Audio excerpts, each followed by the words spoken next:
Tuto mystère numéro 4, la partie 3, toujours. Donc là, ce sera la vidéo 2 de la partie 3. Donc en première partie, on a formé cette bande d'accrochage en fait pour les deux pièces du tuto mystère. Donc là, la première bande est faite. Maintenant, on va faire une bandoulière. Pour ceci, donc moi, je vais monter plusieurs mailles chaînettes. Et donc, ça viendra s'accrocher sur le côté du sac ici. Et donc, voilà, une bandoulière, etc. Donc, je vais la travailler en maille chaînette. Et ensuite, je ferai 4 rangs de demi-bride. Mais avec les coloris, donc, je vais mettre du marron, du jaune, du rouille et ma couleur de base. Voilà. À moins que je fasse des mailles serrées si je veux mettre plus de couleurs. Bon, ça, c'est un petit peu au vu et à l'envie de tout le monde. Pour accrocher ensuite la bandoulière, donc là on sait que c'est la partie haute hein, pour l'ouverture dans le dos, il faudra les accrocher à ce niveau-là à peu près, là et là. Moi pour ce faire, je récupère souvent des anneaux, des boucles de ceinture et tout ça quand c'est abîmé. Donc là moi je vais juste enlever cette petite partie. Je viendrai fixer ici avec plusieurs points sur le sac, pareil de l'autre côté. Et je viendrai y joindre la bandoulière. Voilà. Donc si vous avez des petites choses comme ça, sachez qu'il ne faut jamais les jeter, il faut toujours les récupérer, ça peut toujours servir. Donc après, à savoir qu'il y a d'autres modèles. Vous pouvez en avoir des comme ça. Je vais vous montrer un petit peu ce qu'on peut récupérer quand on jette des sacs ou des ceintures. Bon là, c'est un petit peu trop large, mais à savoir que pour un grand sac à main, ça peut être très joli. Donc ça, vous avez également sur des sacs quand, voilà, quand ils sont abîmés. Moi, je récupère. Donc après, vous pouvez le fixer là. Et puis en fait, simplement, hop, le raccrocher. Voilà. Donc, à savoir qu'on ne jette jamais. Regardez, là également, ça peut également servir pour attacher la bandoulière. Voilà. Donc là encore, une autre pièce. Si ça peut vous donner des idées. Hein.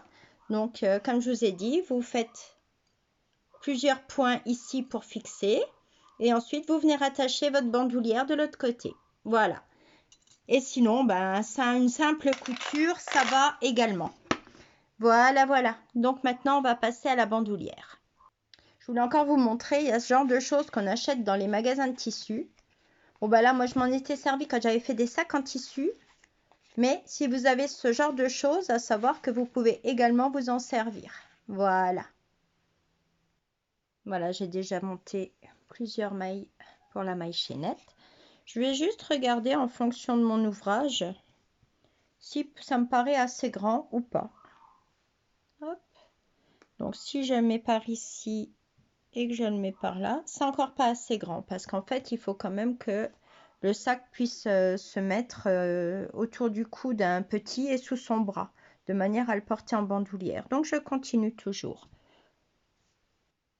Voilà, donc là j'ai fait une maille, des mailles en l'air. Donc j'ai fait toute une chaînette. Moi j'estime que pour mon sac ce sera largement suffisant pour qu'un petit puisse le porter en bandoulière ensuite. Donc voilà. Donc maintenant je vais travailler déjà un rang en demi-bride. Donc en fait je vais faire une maille en l'air et je viens faire des demi-brides tout le long. Ensuite je change de couleur. Je ferai d'une couleur. Je rechangerai de couleur pour terminer ensuite la quatrième par ma couleur de base. Voilà, donc moi je vais pas travailler 5 mailles serrées par 5 mailles serrées. Je travaille moi directement sur une grande chaînette et je pense que c'est beaucoup plus rapide et plus simple. Donc maintenant, voilà, à vous de voir ce que vous avez envie de faire. Toutes les façons sont bonnes. Voilà, que chacune puisse y mettre un petit peu aussi sa propre façon de faire.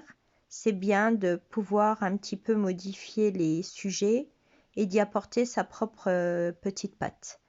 Voilà, donc je fais ma bandoulière et je vous la montrerai une fois terminée.